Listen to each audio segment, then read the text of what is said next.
welcome to the Jurassic World Live video, and today we finally go over the tier list in 1.7 that we came up with. So thanks to, first of all, thanks to Dwebble and Temerity and all the other folks who do not want to be named in this. But I'll still shout you all out. You all know who you are. Thanks everyone for helping me put together all this. I don't want to be too biased or whatever. When creating this, we got some hard numbers to back all this up. But then again, there are there's a lot of situations that like hard numbers can't really suggest. For example, Thorodolsaur being an S tier. Thorodolsaur, contrary to popular opinion, actually has really horrible matchup results. It's easily the weakest of all the S tier dinos in terms of the matchup results, but it has really great situational uses. That's why it's in S tier, right? So, anyways, without further ado, let's get into this. So, I'm not gonna break down every single dino why each dino is in each tier. I might go a bit more into detail of the the higher tier ones, but some of the lower ones I'll just gloss over. So anyways, starting with S tier, this is the highest tier, this is the best dinos in the game. So Alucard is still here. It has fallen off a bit, just because of many factors. Dracoceratops is a big one. Dracoceratops really kills Alucard. Like, it kills Alucard even worse than, say, Erldom, despite them Erldom even having less HP, but Erldom does have that, cloak thing, so you can't, it's not a really great swap-in option against Erldom when it is cloaked, right? You're not, well, I guess you can risk that, but it's not that great of a risk, right? But Alucard, the 2 rampages are still enormous. 129 speed is still great, obviously. And stun, distract, cleanse, like you can't ask for anything better on what it's built for. Second one we're gonna go through. Most of these are, by the way, the graphic is mostly ordered in alphabetical order, except for like one tier, which I kind of screwed up. But anyways, it took me 5 hours on this stuff. Anyways, Dioraja. A lot of you might be surprised that this thing is even up here to begin with. Dioraja, in truth, might be one of the best dinos in the game right now. It might just be the best, or at least top 3 dinos in the game. That buff they gave Dioraja this patch is enormous. It's unbelievable. It changed its whole game around. It's now one of the best dinos in the game. I think it only loses to like 2 or 3 dinos straight up, like in the game. Like it's 1v1 maps are huge, and that obviously is not what we all look at, but it's something, right? And unlike other dinos, Dioraja isn't a pure 1v1 dino. Remember, it has a lot of team synergy. With its counterattack, you could swap it in, catch an opponent off guard, a low HP dino that they're trying to get away with like a weak attack to take you out, and then boom, you swap this thing in, you take them out instead, and then you don't take too much punishment for. It's just an all-around great dino. Superior, I can't, like, if they took away Superior Strike and gave it, like, Pinning Strike instead, the amount of matchups it actually wins just drops, like, so much. But Superior Strike is just what makes Dioraja, like, just over-the-top good. Alright, moving on, Dracoceratops. I don't think we have to discuss this anymore. It's just one of the best dinos in the game. The swap-in General Rampage just does so much. And now with the, the cute stun and Rampage, and then regen, it's just one of the the strongest dinos in the game. Love it or hate it, it's here to stay. Moving on, Erldom, it's strong. Obviously, it outputs a ton of non-armor piercing damage, which that's the only weakness of Erldom, other than getting outsped or prioritied or swap Enchanted Rampage, is really just shields and armors. But other than that, it just kills like everything else. Like minimal speed up with 129 speed is absolutely ridiculous. So moving on, Erlikospix is also one of the best dinos in the game. Along with the Diorajasaur, it loses to very few dinos. Debilitating Distraction, 75% decrease in opponent's attack for 2 turns with no cooldown, or not no cooldown, no delay. It doesn't have a cooldown. What, 4-turn cooldown or something? That's just huge. It's the strongest. It's the strongest, I would say, stat altering move in the game.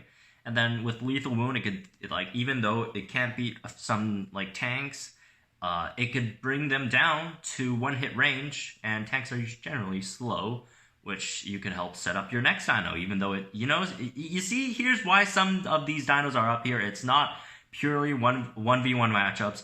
Like, Spinonics could set up your next dino, it could still kill a lot of dinos, the Rampage, all that stuff. It's great, 129 speed, crazy. It can one-shot Earldom as well. Even a cloaked Earldom, because it has the one that goes through cloak, right? And then, moving on, Magna. Like, you know what? I'll just stop saying, like, best dinos in the game, because all of these are among the best dinos in the game, right? 128 speed, it's still Magna. Magna is just magnificent. Tonanto made a push. Tonanto is exceptionally great, especially with the increased usage of stuff like the Iraja and Gripelith. They became better, so Tonanto Rex got better value, right? And moving on to Thorodolosaur, as I mentioned before, despite having really horrible matchups, that turn 1 defense shattering impact with the 40% crit, like, even if you're not, doing 1v1 matchups, which for the most part, most of the battles don't, like, people talk about matchups a lot, but most of the battles aren't solely on 1v1 matchups. Like, you have your guaranteed. Well, not even that guaranteed, because people could still swap in Strix or whatever. But most of the time, you might get a 1v1 matchup at the openings. Maybe you'll get a second one, but 1v1 matchups are extremely low rated. Thorodolosaur could come in with defense shattering impact at that 40% crit. If it gets that 40% crit, it could take down, it can't take down a full HP. Well, it can take down a few full HP dinos, but it can't take out most full HP dinos. But it could take out an awful decent amount of dinos with 2/3 of HP left and whatever. Then it has instant charge up and defense shattering rampage up, so it's pretty scary, right? But just lacks the 1v1 matchup thing, but makes up for it pretty good. Trichosaurus is probably the most reliable dinos in the game to use. Massive bulk, great moves overall, like that huge defense shattering rampage, a lot of damage with the huge bulk as well. There's so many playstyles with Trichosaurus. Like, you can literally just put this thing out against like 90% of the dinos in the game, and you'll do fine. So, anyways, moving on to A+ tier. So obviously you got A+, A, and A-. They're all loosely in the same tier, but then there's just small differences. That's why we kind of sort them out a bit. But some of these can be switched around. It's not that big of a deal, right? So A+, starting with Dailarano. Dailarano, again, nothing changed about it. It's still, like a different variant, you could say. It's like a different version of Utarenex or Utasino, very similar to those dinos.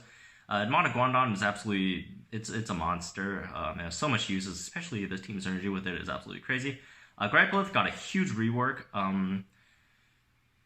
People compare it to Diaraja, which, it's an obvious comparison, right? Diaraja, counter dino, unique counter dino with that, and also got a rework here as well. It just doesn't perform as well as Diaraja, but, it's still a great dino. It's an arguably better counter. With the regen plus counter, you could just stay in there and just output counter damage, and that's pretty good, right? Monostegotops is still great, solid stats, 20% crit, which is pretty crazy. Great moveset, stun, and all that slow. And then Procerathomimus, this is like a lot of these dinos are borderline S tier, right? Procerathomimus is the best example of that. It's borderline S tier. It beats like a bunch of S tier dinos. It loses to quite a few A tiers, but it beats a lot of S tiers. And mainly, it loses to a lot of A tiers, mainly because a lot of A tiers are like tanks and stuff. So which actually aren't that prevalent in the meta at the moment. So Press Wrath Mimus might be better than you think. It's definitely the top of the top in the A tier, A plus tier. And then moving on, we got another top of the top in Puritaurus.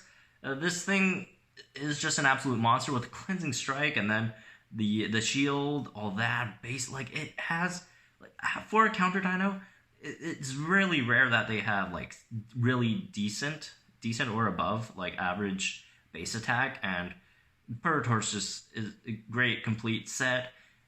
Speed isn't actually that horrible, so it's just a great dino. Moving on, Triodus is probably the best. Well, I guess more non-defense shattering based high armor dino, I guess. It outputs a lot of damage. Rampage, stun rampage, classic combo, does so much damage. People underrate Triodus's damage so much. Like, it even has like a 0.25 counter, right? People always say, I could throw Triodus out there to tank attacks, which it can, but it can also dish out a lot of damage. And Spirit Strike, which doesn't make it, doesn't have that much of a problem with distracting as well. Long invincibility. It's just a great dino. 124 speed. I can't stop saying great things about Triodus. Moving on, Udasino. Udasino 127 speed, high damage overall. It has a really great set of, I don't know how to describe it, just great moves that work really well with each other due to the cooldowns and how the cooldowns work. You could just cycle through them, and then just, like, there really isn't a down turn for Udasino. Like, every turn is, like, super high-powered burst, like, huge turns for Udasino. Udarenex got a bit of a tweak. Personally, I think it's a slight buff. If you really want to ask me, I think it's more of a side grade. It just got a bit different than before. Lost a bit of HP, gained Rampage and Run. For the most part, well, actually lost a decent amount of HP. It just serves... It actually, you know what? It doesn't even serve that different of a role. It just has a few slight matchup differences. And then overall, it's just a great dino to have. 126 speed with its, moveset and all. Alright, moving on to A tier. Halcyon, we don't need to talk about that. Giga Spike, I don't really need to talk about that. Indom, don't really need to talk about that. Indoraptor is in a bit of an issue right now. And that has a bit of an issue. With this update, they added a bunch of precise dinos, definite dinos that just hit through cloak and evasive. That really hurts Indoraptor a lot, and like just the overall meta is shifting towards a meta that it's really hard for Indoraptor to really take down dinos as fast and as effective as before. Still great damage output, 128 speed, 1.4k base damage, all around great stats. And, you can argue it's A+, you could totally say it's A+, but, just for a lot of the things it's dealing with right now, it just has a bit of trouble there, especially with the new dinos, new moves, even, a lot of other stuff that really give it a problem. Even, like, the new nullifiers, like, Indoraptor's having a bit of a rough time. Hopefully he could get back next patch. Megalosuchus got a decent buff, actually, the output's like a lot of damage, although it used to output a lot of damage as well. But with the defense shattering capabilities, it has a bit more uses now than before. It might deal less damage overall, just non-defense shattering, but defense shattering definitely helps a lot. Moving on to Spinonyx, that's a new dino. It's if you compare it to Spinosuchus, I guess it just has a few more options than Spinosuchus. It's not as fast, which is its biggest problem, but it's still not a bad dino overall. Spinosuchus is it's still Spinosuchus. I think it dropped a tier. I think mainly just because it's bleed is still great, but there's just so many things that can deal with it. All the new dinos with cleansing, the new immune dinos. And then now that battles become so fluid, like swapping out used to be more of a punishment. Now you could actually make more plays with swap outs, right? So there's that. Stegoceratops, you guys all know that. Suctator, that's that. Trashonks got a really big boost from this patch. Personally, it didn't get any buffs or whatever. But you know, the meta just made Trashonic just so much more powerful. It's actually crazy how much more powerful Trashonic got. It's one of the because okay, I'll leave that thought for a second, but just Dioraja, Gripelith, all these dinos, Trichosaurus is still a huge threat. Trashonic can deal with all of them. You know, it's a really rare dino that you can have. Especially with all these counter dinos ready to crush, you don't trigger the counter and all that. It just got really great this patch. And also, do remember, when thinking about dinos like Trashonics, don't think of it as it comes in, you know, it's fully healthy, you're facing a fully healthy opponent. No, that never happens. That never happens. This is how Trashonics battles always go. You always throw it out when your opponent's almost about to die, Ferocious Strike it, so Trashonics is always on the battlefield with a Ferocious boosted or Ready to Crush boosted, depending on the circumstance. If you're facing like a low damage output tank or whatever, you can use Ready to Crush, right? But most of the time it has a 50%, at least 50% damage boosted Defense Giant Rampage ready to go with immune and okay speed and all that, right? And okay HP too. Moving on, Tormalock. Tormalock got a bit of a boost, but honestly, it's in a really bad place in terms of its utility. Like, it's supposed to be a utility dino, but it just tries to do too much, and it just can't survive to do all that much. But overall, it's still a decent dino to use. Okay, moving on. A- here. Alan-Kylosaurus still not great. And Kencho dropped a bit. No bleed, all that. The Dioraja, Gripelith. A lot of these movements actually are attributed to Dioraja and Gripelith, believe it or not, and all these new dinos and stuff. Ardont is okay. It just dies too easily, honestly. As a concept, it's not that horrible. Like, immune, tankish thing, whatever. Decent moveset. Just no armor kind of hurts it a lot. So there's that. Just like all these dinos that could deal so much non-armor piercing defense damage, like, you know, Utarenax, Stellar Kairos, they just hit you early on with so much damage per turn, right? So it's a bit difficult. Not that I'm not saying that it would lose to those dinos, but you know, it's a problem, right? You know, we gotta stop thinking in the box of, you know, oh, what dino does this beat 1v1? You know, that's not as relevant as before. Dinosaurus got a bit of a change, right?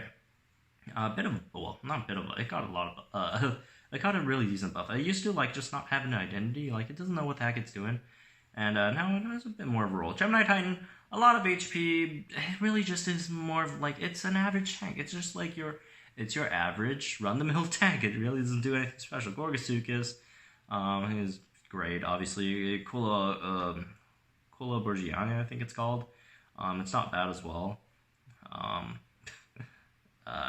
Don't focus on leveling this over Gemini Titan, even though it could be a bit better than Gemini Titan, but you know, the chances of them buffing Gemini Titan is way higher than buffing Kula Borgiani. Alright, moving on. Paramalock got a great buff.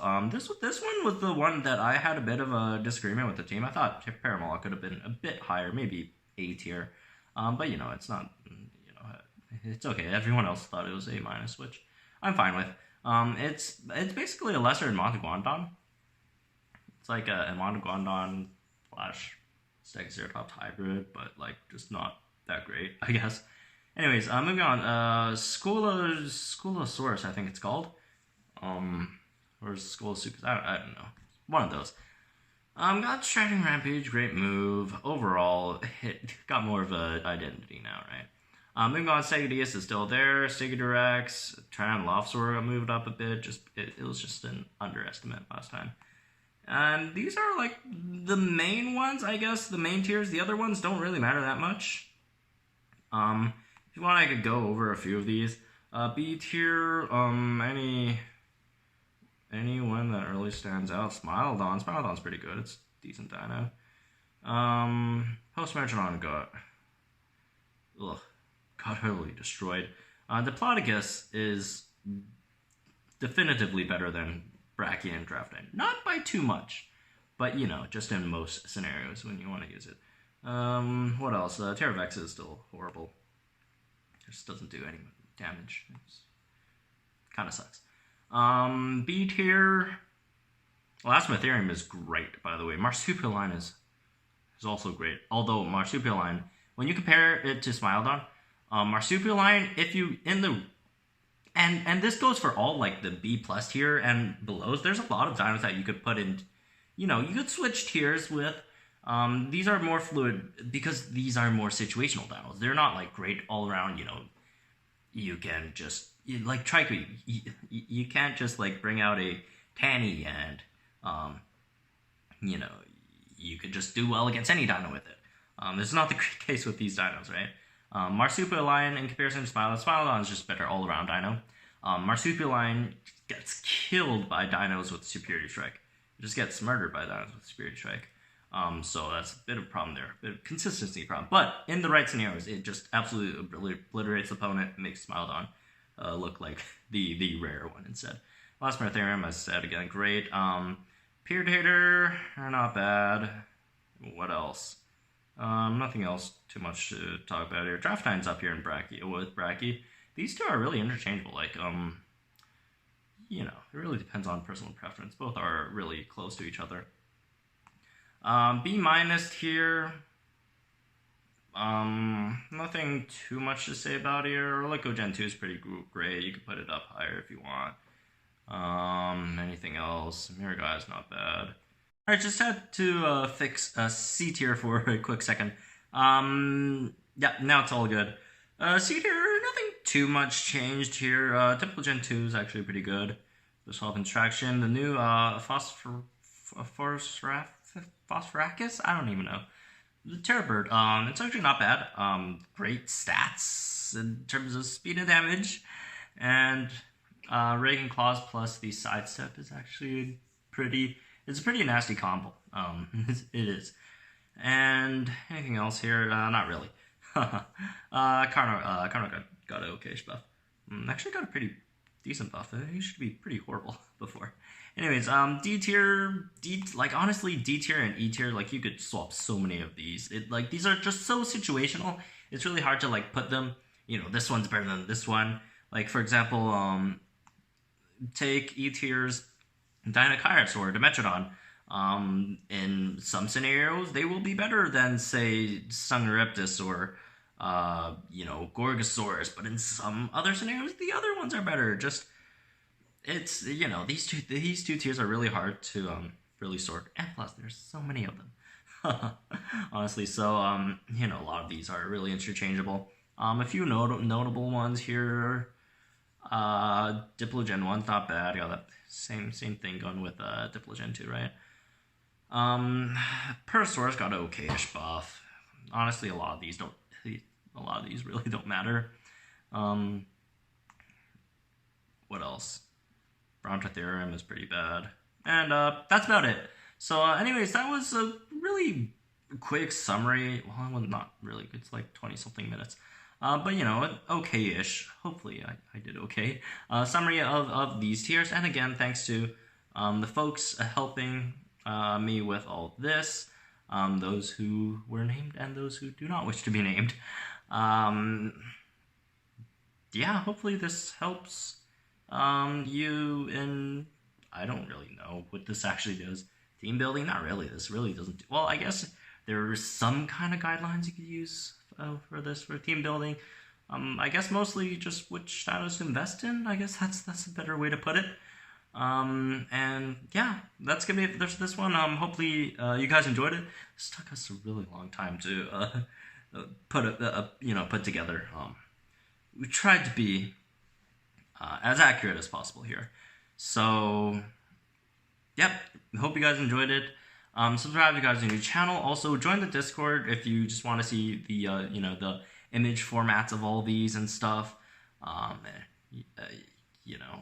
post them all in the Discord, and also on the Patreon. If you are subscribed to that Patreon, you'll get this a bit earlier, right? You'll get this way earlier, actually. You get access to the whole discussion, all that, weeks ahead. So if you do want to, spare me a buck or so, you could support me on Patreon. That really helps. This really took a lot of work. Again, thanks to everyone who helped here. And yep, I'll see you guys in the next one.